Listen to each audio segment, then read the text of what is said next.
Do you remember the video I made about the fact that I still buy CDs, vinyls, that I still buy music files, MP3s from the Apple iTunes store? What Amazon is trying to do recently is a proof that I am doing a good thing for my music library.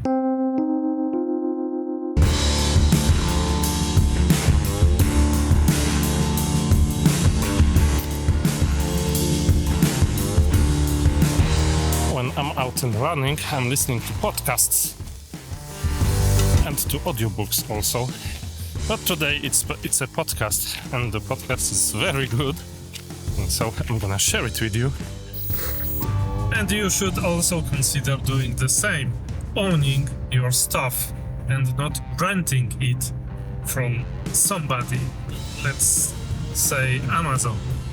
Amazon is changing its policies related to Kindle books, and so from February 26, 2025, you will not be able to download the books you have bought on the Kindle store. You will be only able to transfer them to a Kindle device.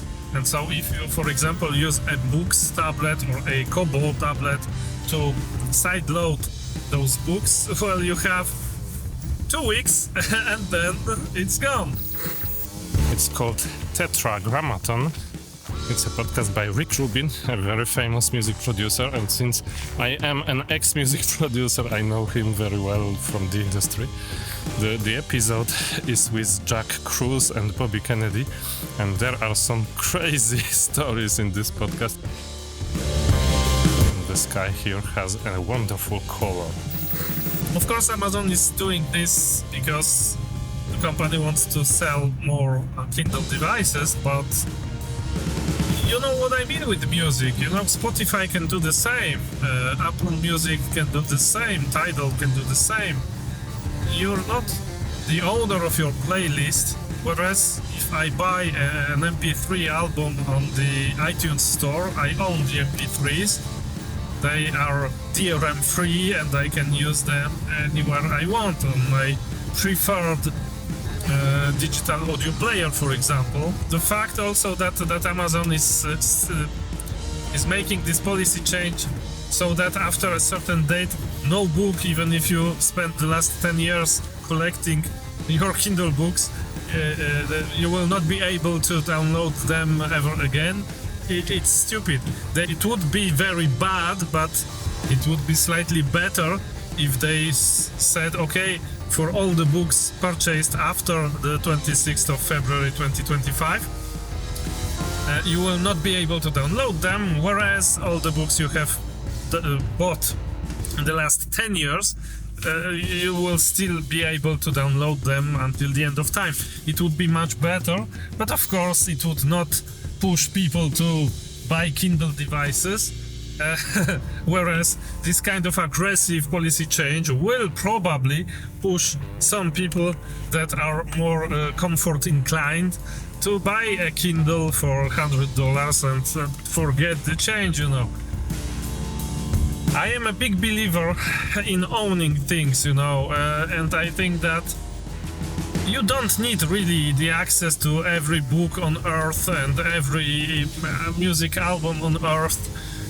You will be much better if you curate what you want to listen to, if you curate what you want to read, and then you own it. And preferably you own it also in such a way that you pay the artist, the author, the most. Because if not, you know, those people will not make more music.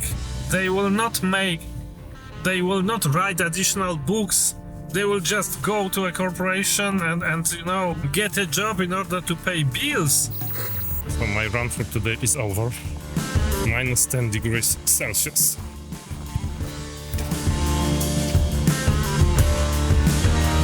I'm not falling because I've got some special boots which I bought 10 years ago. These are Swedish boots. I don't know if they exist anymore, but they got spikes on the underside but special spikes that hide if you're on some concrete floor, and so you can run on concrete and you can run on ice without changing your shoes, which is crazy. Very convenient. This is the kind of innovation I like, when you do something that solves a real problem.